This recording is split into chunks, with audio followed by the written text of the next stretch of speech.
Hi friends, welcome back to ಸ್ಯಾಮ್ತನು kitchen. Interest ಆಗಿರುವಂಥ ಕೆಲವು ಕಿಚನ್ ಟಿಪ್ಸ್ಗಳೊಂದಿಗೆ ಈ ವಿಡಿಯೋನ ಶೇರ್ ಮಾಡ್ತಾ ಇದ್ದೀನಿ. ವಿಡಿಯೋನ ಲಾಸ್ಟ್ ತನಕ ನೋಡಿ, ಹಾಗೆ ಸಬ್ಸ್ಕ್ರೈಬ್ ಮಾಡಿಲ್ಲ ಅಂದರೆ ಪ್ಲೀಸ್ ಸಬ್ಸ್ಕ್ರೈಬ್ ಮಾಡಿಕೊಂಡು ವಿಡಿಯೋನ ನೋಡಿ. ಸಾಮಾನ್ಯವಾಗಿ ನಾವೆಲ್ಲರೂ ಅನ್ನನ ಕುಕ್ಕರಲ್ಲೇ ಮಾಡ್ಕೋತೀವಿ. ಆದರೆ ಉದ್ರುದ್ರಾಗಿ ಅನ್ನ ಬರಬೇಕು ಅಂದರೆ ನೀವು ಈ ರೀತಿಯಾಗಿ ಮಾಡ್ಕೊಳ್ಳಿ. ಅಕ್ಕಿ ತೊಳಿಬೇಕಾದ್ರೆ ಒಂದು 2ರಿಂದ 3 ಸಲ ಅದನ್ನು ನೀಟಾಗಿ ತೊಳಿಬೇಕು. ಮತ್ತು ಅದಕ್ಕೆ ನಾವು ಸ್ವಲ್ಪ ತುಪ್ಪನ ಆ್ಯಡ್ ಮಾಡ್ಕೋಬೇಕು. ತುಪ್ಪ ಆ್ಯಡ್ ಮಾಡೋದ್ರಿಂದ ಅನ್ನ ಉದ್ರುದ್ರಾಗಿ ತುಂಬಾ ಚೆನ್ನಾಗಾಗುತ್ತೆ.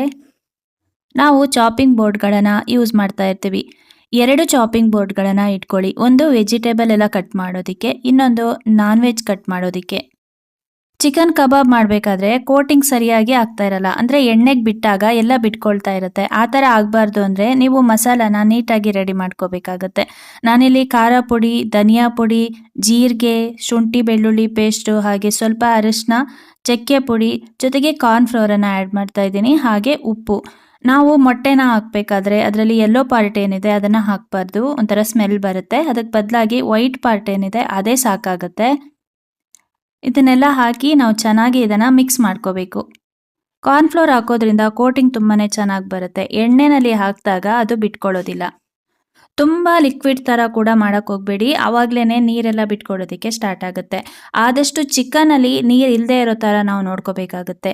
ಚೆನ್ನಾಗಿ ಅದರಲ್ಲಿ ನೀರೆಲ್ಲ ತೆಗೆದು ನಾವು ಈ ಮಿಶ್ರಣಕ್ಕೆ ಹಾಕಿ ಮಿಕ್ಸ್ ಮಾಡ್ಕೋಬೇಕು. ಎಲ್ಲ ಮಿಕ್ಸ್ ಮಾಡಿ ಆದಮೇಲೆ ಒಂದು ಅರ್ಧ ಗಂಟೆ ಏನಾದರೂ ನಾವು ಫ್ರಿಜ್ಜಲ್ಲಿ ಇಡಬೇಕಾಗತ್ತೆ. ಆವಾಗ ಉಪ್ಪು ಖಾರ ಎಲ್ಲ ಚೆನ್ನಾಗಿ ಇಟ್ಕೊಳ್ಳುತ್ತೆ. ಚಿಕನ್ ಕಬಾಬ್ ಮಾಡಬೇಕಾದ್ರೆ ಕಬಾಬು ತುಂಬಾ ಕ್ರಿಸ್ಪಿಯಾಗಿ ಚೆನ್ನಾಗಿ ಬರಬೇಕು ಅಂದರೆ ಅದರಲ್ಲಿರೋ ಮಸಾಲ ಅದರಲ್ಲೇ ಇರಬೇಕು. ಒಂದೊಂದು ಸಲ ಎಣ್ಣೆನೆಲ್ಲ ಹಾಕ್ತೀವಿ, ಆವಾಗ ಅದರ ಮಸಾಲ ಎಲ್ಲ ಬಿಟ್ಕೊಳ್ತಾ ಬರುತ್ತೆ. ಆ ಥರ ಆಗಬಾರ್ದು ಅಂದರೆ ನೀವು ನಾನ್ ಸ್ಟಿಕ್ ಪಾತ್ರೆಗಳನ್ನು ಉಪಯೋಗಿಸ್ಕೋಬೋದು. ನಾನ್ ಸ್ಟಿಕ್ ಪಾತ್ರೆಗಳು ನಿಮಗಿಷ್ಟ ಇಲ್ಲ ಅಂದರೆ ದಪ್ಪ ತಳ ಇರುವಂಥ ಪಾತ್ರೆಗಳನ್ನು ಉಪಯೋಗಿಸ್ಕೊಳ್ಳಿ.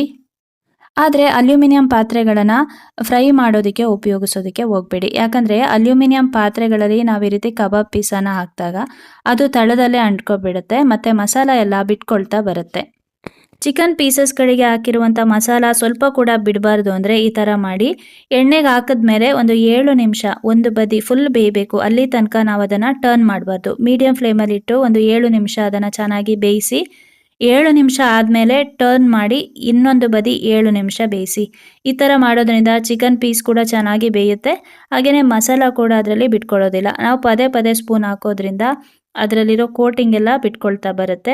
ಆದಷ್ಟು ಈ ಥರ ಟ್ರೈ ಮಾಡಿ. ಕ್ರಿಸ್ಪಿಯಾಗಿ, ಟೇಸ್ಟಿಯಾಗಿ ತುಂಬಾ ಚೆನ್ನಾಗಿ ಬರುತ್ತೆ.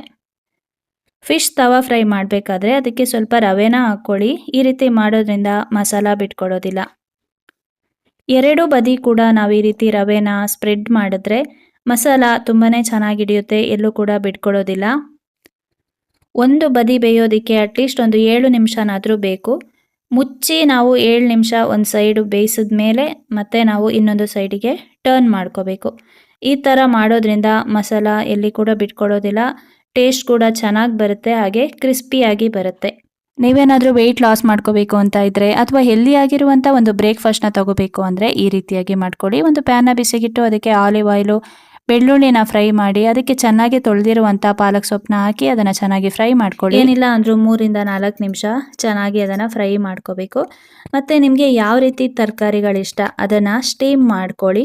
ನಿಮಗೆ ಯಾವ ರೀತಿ ತರಕಾರಿ ಬೇಕೋ ಅದನ್ನೆಲ್ಲ ನೀಟಾಗಿ ಕಟ್ ಮಾಡಿ ತೊಳೆದು ಸ್ವಲ್ಪ ಸ್ಟೀಮ್ ಮಾಡಿ 5ರಿಂದ 6 ನಿಮಿಷ ಅದನ್ನು ಸ್ಟೀಮ್ ಮಾಡಿದ್ರೆ ಸಾಕಾಗುತ್ತೆ. ಅಷ್ಟರಲ್ಲಿ ಚೆನ್ನಾಗಿ ಬೆಂದಿರುತ್ತೆ. ಇದಕ್ಕೆ ಸ್ವಲ್ಪ ಉಪ್ಪು ಹಾಗೆ ಪೆಪ್ಪರ್ ಪೌಡರು, ಬೇಕು ಅಂದರೆ ಚಾಟ್ ಮಸಾಲಾನ ಹಾಕ್ಕೊಳ್ಳಿ. ಸ್ವಲ್ಪ ನಿಂಬೆಹಣ್ಣನ ಹಿಂಡ್ಕೊಂಡು ನೀವು ಬೆಳಿಗ್ಗೆ ಬ್ರೇಕ್ಫಾಸ್ಟಿಗೆ ಇದನ್ನು ತಿಂದ್ಕೋಬೋದು. ಇದ್ರ ಜೊತೆಗೆ ಪನ್ನೀರ್ನ ಫ್ರೈ ಮಾಡಿ ಕೂಡ ಹಾಕ್ಕೋಬೋದು. ಇಲ್ಲ ಅಂದರೆ ಮೊಟ್ಟೆನ ಆಮ್ಲೆಟ್ ಮಾಡಿ ಕೂಡ ಸೇರಿಸ್ಕೋಬೋದು. ಇಲ್ಲ ಅಂದರೆ ಚಿಕನ್ ತವಾ ಫ್ರೈ ಮಾಡಿ ಅದನ್ನು ಕೂಡ ಇಲ್ಲಿ ಆ್ಯಡ್ ಮಾಡ್ಕೋಬೋದು. ಫ್ರೆಂಡ್ಸ್, ಇವತ್ತಿನ ಈ ವಿಡಿಯೋ ನಿಮಗೇನಾದರೂ ಇಷ್ಟ ಆಗಿದ್ದರೆ ಒಂದು ಲೈಕ್ ಮಾಡಿ, ಶೇರ್ ಮಾಡಿ, ಕಮೆಂಟ್ಸ್ ಮಾಡಿ, ಹಾಗೆ ಸಬ್ಸ್ಕ್ರೈಬ್ ಮಾಡಿಕೊಂಡು ವಿಡಿಯೋನ ನೋಡಿ. Thank you friends. Thanks for watching. Thank you.